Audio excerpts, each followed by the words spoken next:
DD தொலைக்காட்சி மூலம் படப்பிடித்து அதனை வெட்டி ஒட்டி ஏதேனும் செய்யலாம் என ஆளுநர் நினைத்ததாக சபாநாயகர் அப்பாவு குற்றம் சாட்டியுள்ளார். மாண்புமிகு ஆளுநர் அவர்கள் டிடியை அவர்களோடு அந்த பொதிகை தொலைக்காட்சியை கொண்டு வந்து ஏதாவது இங்கு தொலைக்காட்சியிலே படம் பிடித்து அதை வெட்டி ஒட்டி ஏதாவது செய்யலாம் என்று நினைத்து வந்ததை இந்த அரசு கண்டுபிடித்து அவரால் கொடுக்கப்பட்ட நெருக்கடியில் இருந்து இந்த அரசை இந்த பேரவையை மீட்டது மாண்புமிகு முதலமைச்சருடைய நிர்வாகம் தான் அதை கண்டுபிடித்து அதை நிவர்த்தி செய்திருக்கின்றது.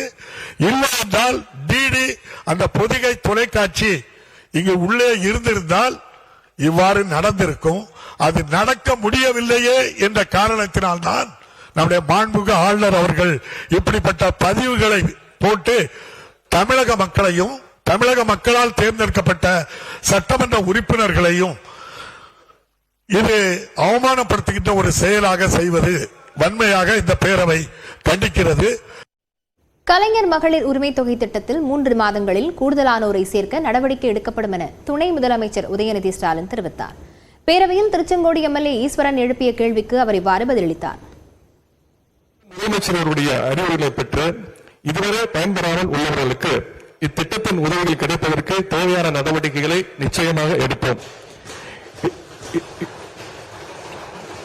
இது குறித்து சென்ற முறை விண்ணப்பிக்க இயலாதவர்கள் புதிதாக விண்ணப்பிக்கவும் திட்டத்தின் விதிகளை பூர்த்தி செய்யும் மகளிர் அனைவருக்கும் உரிமை தொகை வழங்கவும் 3 மாதங்களுக்குள் நடவடிக்கை எடுக்கப்படும். தனக்கு திமுக அதிமுக என்ற பாகுபாடு இல்லை என்றும் தப்பு செய்தவர்கள் யாராக இருந்தாலும் அவர்கள் தண்டிக்கப்பட வேண்டும் என்றும் தமிழக வாழ்வுரிமை கட்சித் தலைவர் வேல்முருகன் தெரிவித்துள்ளார். உடனே ஆளுங்கட்சி வரிசையில் இருக்கிற பின்வரிசையில் இருந்த சட்டமன்ற உறுப்பினர்கள் என்ன பிரச்சனைக்கு நான் கவனிப்பு கொடுத்திருக்கிறேன், எந்த பிரச்சனையை நான் எழுப்ப முற்படுகிறேன் என்பதை தெரிந்து கொள்ளாமல் அரைகுறையாக அறவேக்காட்டுத்தனமாக என்னை எதிர்ப்பது என்பது ஏற்புடையதல்ல. இது ஜனநாயக மாண்புக்கும் மரபுக்கும் எதிரானது.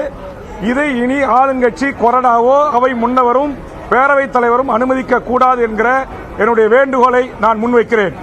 நான் தவறு செய்தவர்கள் யாராக இருந்தாலும் கட்சி பாராமல் அவர்கள் மீது நடவடிக்கை எடுக்க வேண்டும் என்பதுதான் என்னுடைய நிலைப்பாடு. அது அதிமுக திமுக என்கிற அரசியல் உட்கட்சி பிரச்சனைகளுக்கு நான் செல்லவில்லை.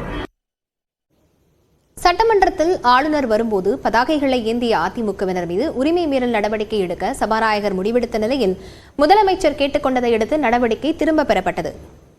சட்டமன்றத்தில் பேசிய சபாநாயகர் அப்பாவு ஆளுநர் இருக்கும்போது அதிமுகவினர் பதாகைகளுடன் வந்ததால் அவர்களை வெளியேற்றியதாக குற்றம் சாட்டினார். இதற்கு அதிமுகவினர் கடும் எதிர்ப்பு தெரிவித்த நிலையில் ஆளுநரை முற்றுகையிட்டோம் என்று பேரவைத் தலைவர் கூறியதை திரும்ப பெற வேண்டும் என்று வலியுறுத்தினார். அப்போது குறுக்கிட்ட முதலமைச்சர் மு க ஸ்டாலின் எந்த நிலையிலும் சபாநாயகர் தனது பேச்சை திரும்ப பெற வேண்டிய அவசியம் இல்லை என்று கூறினார். கவர்னர் உரை முன்கூட்டியே உங்களுக்கு தெரியும், கவர்னர் உரை தான். கவர்னர் உரை நடைபெற போது நீங்க பதாகை தவறு, சபை நடக்கிற போது சபைக்கு பதாகை தவறு என்பது சொல்லி எங்கள் மீது நடவடிக்கை எடுத்திருக்கீங்க, உரிமைக்குள்ள அனுப்பிச்சு நடவடிக்கை எடுத்திருக்கீங்க. நான் சபாநாயகர் கேட்டுக்கொள்ள விரும்புவது பதாகையோடு வந்திருக்கக்கூடிய உறுப்பினர் மீது நீங்கள் என்ன நடவடிக்கை எடுக்கப் போகிறீர்கள் என்பதை. இதனைத் தொடர்ந்து பேசிய சபாநாயகர் அப்பாவு ஆளுநர் உரைக்கு முன்போ பின்போ இடையூறு செய்வது விதிமீறல் என காட்டமாக கூறினார். ஆளுநர் உரை பேசி முடிப்பதற்கு முன்னோ பின்னோ அவருக்கு இடையூறு செய்வதற்கு தவறு என்று சொல்லி நம்முடைய பேரவை விதி இருக்கின்றது. உட்காருங்க, என்னங்க நான் பதிலே சொல்லக்கூடாதா?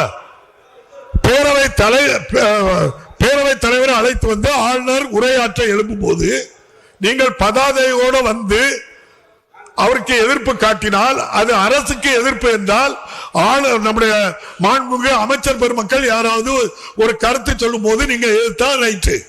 ஆளுநர் உரையாற்றிருக்காங்க, ஆளுநருக்கு எதிராக இல்ல நாங்க அப்படிங்கிறத வலுவா பதிவு பண்ணு நீங்க விரும்புற நீங்க பிறகு ஆளுநர் இருக்கும்போது பதாதையை காட்டீங்க. இல்ல உட்காருங்க, நான் முடிச்சிருந்தேன்.